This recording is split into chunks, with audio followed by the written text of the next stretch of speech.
So hi everyone and good morning welcome back to the RK blogs हजुरहरूलाई फेरि पनि स्वागत छ मेरो न्यू डे एन्ड न्यू ब्लगमा। र यस्तो गर्मी छ न रुमभित्र न, बत्ती गएर छ न, बत्ती कतिखेर गयो थाहा भएन न, 4-5 घन्टा भइसक्यो सायद।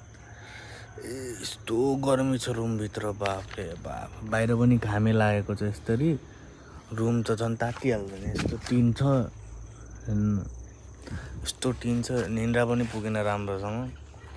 र हिजो राति देखाएको थियो हजुरलाई हाम्रो यहाँको बाटो। यो चाहिँ हुन्छ नि लाइटको पोल, त्यहीको हो जस्तो लाग्यो मलाई त। त्यहीकै हो यो, त्यसलाई तोडेर यस्तो कहाँबाट पो किनेर लिएर आएको हाम्रो रुम बेटीले। अनि यस्तरी बाटो बनाएको छ कि वहीँसम्म छ पुरा,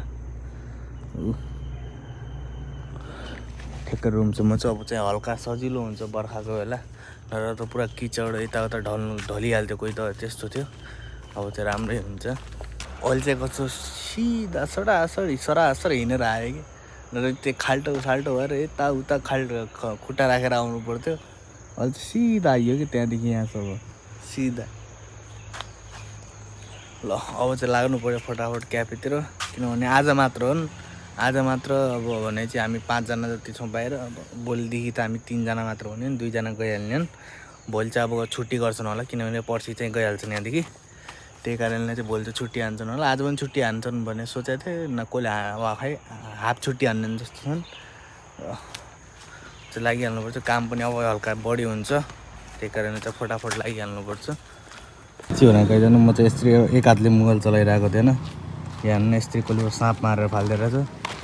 सातो पुत्लो निक्ल्यो गाइज मेरो, होइन यस्तो तरिकाले साँप मारेर राखिदिएर बाटोमा सातो पुत्लो निक्लेर अहिले चाहिँ झन्नै हुन्छ नि, बाहिर आएन के, भुनी बाहिर आएन भने जस्तो हुन्छ नि, त्यो कारणले त त्यस्तो थियो। घाम पनि टलक्क टल्क्या छ। अहिले खाना लागिसक्यो हामीहरू, किनभने चाहिँ टक्क पाडामा अहिले चाहिँ हाम्रो चाहिँ स्टाफहरू घटिसक्यो। त्यही कारणले चाहिँ अब त फटाफट खाना खाइन्छ, 12 बजीसम्म खाना खाएर त्यसपछि लागिन्छ ड्युटीमा। देवले त्यहाँ खाना खाएर पनि खाएर पनि मुख दुख्यो। वा, म मान्छेले खाएर पनि मुख दुखिसक्यो। हामी चाहिँ भने फटाफट सबजना त खाना खाइरहेको छन्। निक्करी हुने हो भन, निक्करी हुने गेस्ट, त्यही कारणले चाहिँ अहिले खाना खायो। आइ पनि सक्यो गेस्टहरू त। दमदार पानी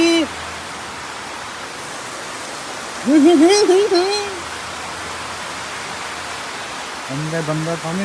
यहाँ त यस्तो झर्ना आएको छ, टक्क पानी पनि परिरहेको छ लरिलाले।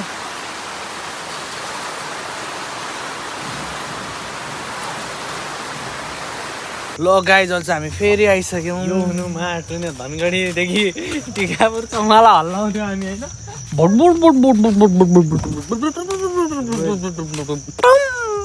गरेर रोयल इन्जिन टक्क चाँदका टुक्रा। अहिले चाहिँ हामी टक्क ड्युटी सकाइसकेर खाना बाना भच्काएर लागिरहेको छौँ रुमतिर। रात चाहिँ बवाल पानी पऱ्यो आउनु है, पानी चाहिँ आज लामै पऱ्यो। गेस्ट पनि खासै लागेनन्, रातिको लास्टमा चाहिँ लागे, अहिले लागे बरु। यस्तो साँप मारेर फालेको थियो, तर अहिले कहाँ पो छ फाले नै जाउँ कहाँ गइसक्यो, फालिसक्यो। म त निक्करी तर्सेँ यार, म पनि तर्सेँ। सब यहाँ सब आज हाम्रो क्याफेका धेरै जस्तो चाहिँ यहाँ मारेको साँप चाहिँ बिहानको मलाई भूत लागेको छ आज। सब तर्सेँ कि त्यसलाई हेरेर, सब मोबाइलमै ध्यान हुन्छ हामीहरूको धेरै जस्तो। त्यही कारणले चाहिँ सिधा हिँड्ने हुनाले पनि होइन, म त थाहै पाएन। म त यस्तो तर्स कुरै छाड्दियो यार, म त कामै हुँदैन एकैछिनमा, जस्तै मन भएर एटिट्युड गउँथ्यो यार। फेरि म निन्द्रामा पुरा तालमा भाउँछु के हेरी। अहिले त आरामले सिधा गइन्छ क्या आजभोलि त, होइन फटाफट पनि हुने, सिधा जाने, मजा आइरहेको यसरी त। यो चिप्लो पो छ त पुरा, त्यही त चिप्लो छ कुनै पानीले बालुवा छिट्नुपर्छ कि ब्लिचिङ ल्याएर जम्मै ब्लिचिङ पाउडर ल्याएर छिरेर चिप्लो हट्छ पुरा, र त्यसपछि आराम छङसिङ गरेर हिँड्छ। अहिले त हल्का सजिलो भए सिधा हिँड्नु पर्ने होला। खाना र पहिला त तल माथि खाल्टो उल्टो अझै यहाँ आएर खुट्टा धुनुपर्ने, अझै एक्स्ट्रा